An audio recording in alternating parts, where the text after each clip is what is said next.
Chapitre 6. L'athéisme et la critique des religions.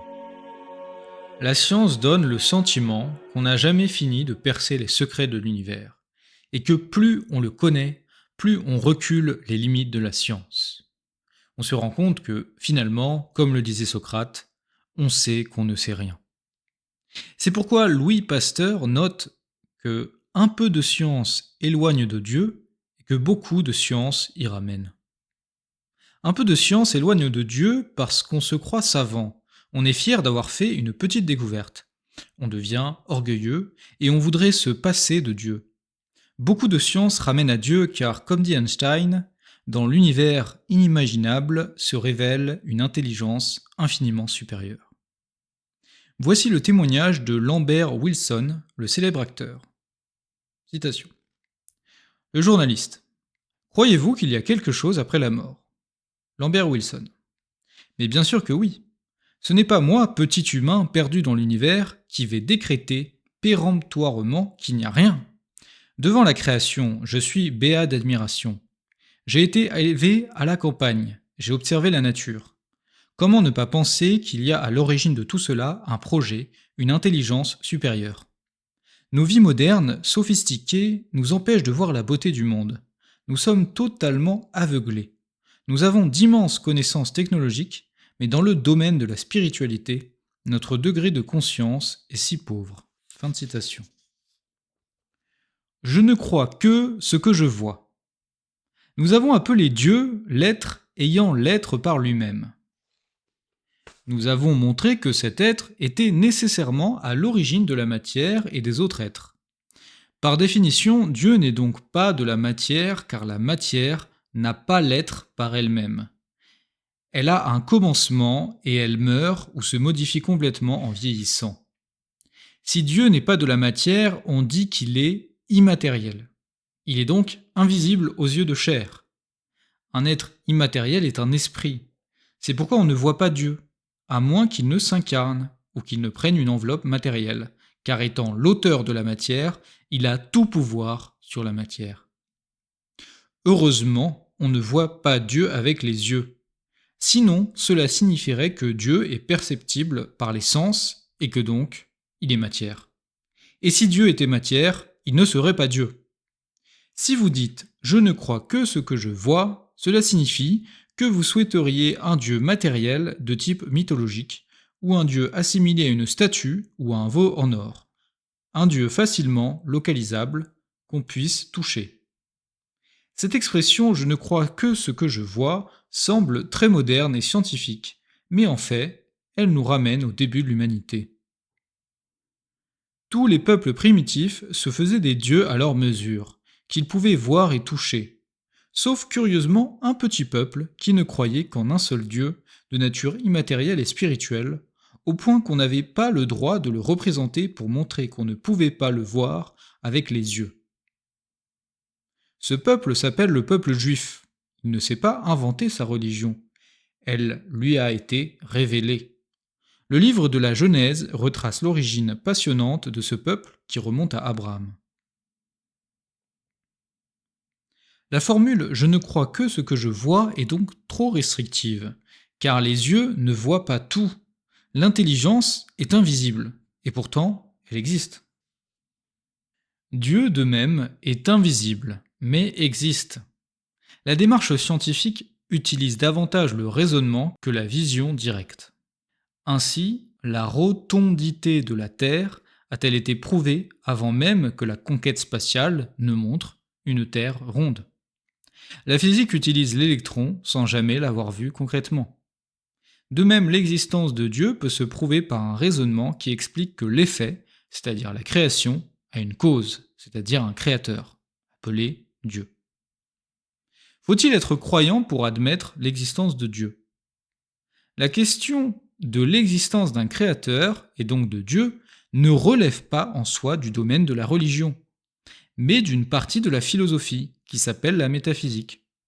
Aristote, le grand philosophe grec qui vivait au IVe siècle avant Jésus-Christ, était non seulement parvenu par le raisonnement à la certitude que Dieu existe, mais aussi qu'il n'y a qu'un seul Dieu. Il avait compris que la mythologie grecque polythéiste était une religion fausse. Au XIIIe siècle, saint Thomas d'Aquin, philosophe et théologien, approfondira de façon lumineuse ces questions. La connaissance de Dieu est un acte de l'intelligence et non de la volonté. Cette connaissance est donc rationnelle et ne provient pas du sentiment. L'Église a toujours défendu cette position et l'a constamment réaffirmée au cours des siècles, à la suite de saint Paul, qui écrit dans l'Épître aux Romains, citation, « Ce qui de Dieu ne se voit pas, c'est-à-dire sa puissance éternelle et sa divinité, sont devenus visibles depuis la création du monde, pour qui réfléchit à ses œuvres. Aussi les hommes sont-ils inexcusables, puisque connaissant Dieu, ils ne lui ont rendu ni la gloire, ni les actions de grâce qu'on lui doit. Ils se sont au contraire abandonnés à leurs folles pensées, et leur cœur sans intelligence s'est plongé dans les ténèbres. Se prétendant des sages, ils sont devenus insensés. » Fin de citation. Saint Paul dit bien que la puissance éternelle et la divinité de Dieu peuvent être directement connues par le spectacle de la création. Il affirme donc la possibilité d'une connaissance purement rationnelle de Dieu. C'est en s'appuyant sur ce texte de saint Paul que le Concile Vatican I, 1870, a proclamé dans une définition dogmatique, citation, « L'existence de Dieu peut être connue sans la foi, par le moyen naturel du raisonnement, comme une cause est connue par ses effets. » Fin de citation. Cette affirmation a été reprise par Pie XII dans son encyclique Humani Generis 1950. Citation, « On sait l'importance que l'Église attache au pouvoir qu'a la raison humaine de démontrer avec certitude l'existence d'un Dieu personnel. » Fin de citation. Si l'on refuse d'admettre l'existence de Dieu, cela veut dire qu'on refuse le principe de causalité, à savoir que l'effet dépend de sa cause. On refuse donc le lien logique qui veut que l'effet, c'est-à-dire ici le monde, soit dû à une cause, Dieu. Si l'on refuse d'admettre l'existence de Dieu, il faut admettre que le monde a la capacité à exister par lui-même. Cela revient à dire que l'effet et la cause sont identiques, le monde équivaut à Dieu. Si le monde n'a pas de cause, le monde se crée lui-même, il est sa propre cause première. Le monde est donc Dieu. C'est l'erreur du panthéisme qui postule que la nature est Dieu. Le panthéisme rejoint donc la croyance naïve de la génération spontanée, c'est-à-dire que de rien, il peut sortir quelque chose. En ne reconnaissant pas l'existence de Dieu, il ne reconnaît pas la valeur de la logique, de la cause et de l'effet, qui est au fondement de toute science. Si l'on refuse ce principe de base de la pensée humaine, penser n'est plus possible. Tout devient absurde, le monde devient absurde. Pourquoi y a-t-il des hommes qui nient l'existence de Dieu ou qui vivent comme s'il n'existait pas ? Un athée est quelqu'un qui affirme que Dieu n'existe pas. L'athéisme va contre la raison en niant l'existence de la cause première de l'univers. Pour l'athéisme, l'inexistence de Dieu est une vérité absolument certaine, mais qui n'est jamais démontrée. L'athée n'a aucune preuve que Dieu n'existe pas, et il n'a reçu aucune révélation dans ce sens. C'est pourquoi Robert Millikan, prix Nobel de physique, déclare, citation, « Je dois affirmer catégoriquement que l'incroyance est dépourvue de tout fondement scientifique. » Fin de citation. L'opposition n'est donc pas entre la science et la foi, car le fait que le monde soit immensément grand, petit et complexe montre au contraire qu'il existe une intelligence au fondement de ce monde, capable d'avoir créé toutes les lois scientifiques. L'opposition est plutôt entre la science et l'athéisme. D'ailleurs, beaucoup d'athées doutent. Ils doutent de leurs doutes. Et malheureusement, la plupart font la politique de l'autruche en se disant « on verra bien après la mort ». Mais ce jour-là, il sera trop tard. Les athées sont une très petite minorité sur la Terre. Le World Factbook de la CIA estime en 2007 le nombre de personnes athées dans la population mondiale à 2,32%. La World Christian Encyclopedia annonce 262 millions d'athées dans le monde en l'an 2000, sur un total de 6,1 milliards d'habitants à l'époque. L'athéisme est donc une idéologie très minoritaire, car il n'est pas raisonnable d'être athée. Il n'est pas raisonnable de douter de l'existence de Dieu. D'autres hommes, beaucoup plus nombreux, croient en l'existence de Dieu, mais vivent au quotidien comme si Dieu n'existait pas.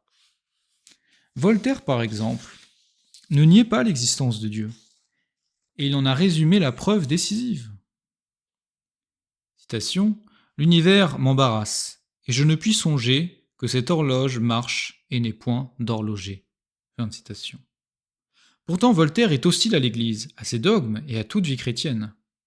Le point commun entre les athées et les croyants qui vivent comme si Dieu n'existait pas est celui-ci. Ils ne veulent pas se soumettre à un ordre supérieur, parce qu'ils préfèrent vivre comme ils veulent.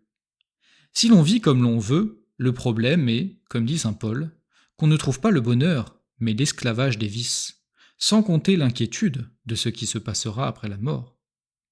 De plus, les péchés, à la longue, endurcissent l'âme et la rendent sourde à la voix de Dieu. Peu à peu, l'intelligence devient insensible à tout argument. Elle se met à chercher et à cultiver toutes les idées qui lui permettent de rester dans sa médiocrité et qui l'aident à justifier son incroyance ou sa paresse spirituelle. Citation : « Il faut vivre comme on pense, sinon, tôt ou tard, on finit par penser comme on a vécu », a écrit saint Augustin. Il faut penser qu'après la mort, on peut avoir des surprises. La vie, c'est comme la conduite d'une voiture. Mieux vaut anticiper et prévoir ce qui va se passer. Que penser des religions ? On souligne souvent l'atrocité de certaines religions. Il est vrai qu'une religion n'est pas forcément respectable. Par exemple, la religion de la tribu Tupinamba pratiquait l'anthropophagie rituelle. L'atrocité de certaines religions fait ressortir justement la beauté et la sainteté du message du Christ. On remarque aussi que certaines religions sont manifestement fausses. Par exemple, les religions grecques et romaines sont des fables. Leur seul intérêt reste l'intérêt culturel.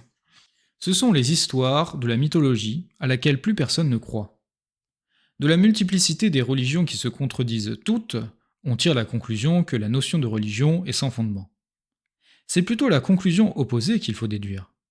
S'il y a beaucoup de religions, cela montre que l'idée de Dieu est inscrite dans la nature humaine, et que donc, sans doute, l'homme est capable de recevoir la révélation. De plus, ce n'est pas parce qu'il y a beaucoup de religions qu'elles sont toutes fausses, et que le principe même de religion est stupide. Il peut lui en avoir une vraie. Prenons un exemple. Dans une classe de 30 élèves, ce n'est pas parce qu'il y a 29 élèves violents que toute la classe ne vaut rien et que par définition, un élève est violent. Il peut y avoir un génie studieux parmi ces 30 élèves. Il faut examiner tous les élèves avant de les condamner tous. De même, ce n'est pas parce qu'il y a beaucoup de religions fausses ou cruelles que toutes les religions sont fausses ou cruelles. Il faut examiner toutes les religions avant de se prononcer. Les athées soulignent aussi que la religion est un facteur de guerre, les guerres de religion. Sans religion, la paix serait assurée, disent-ils. Rien de plus simpliste. Au XXe siècle, il y a eu 2 guerres mondiales qui n'ont pas été des guerres de religion. C'est davantage l'athéisme que les religions qui a tué des millions de gens. Les guerres et les camps de concentration du communisme athée ont entraîné au XXe siècle 100 millions de morts sur tous les continents. Le communisme qui voulait supprimer toute religion n'a guère apporté la paix. En fait, l'argument des athées est assez simple.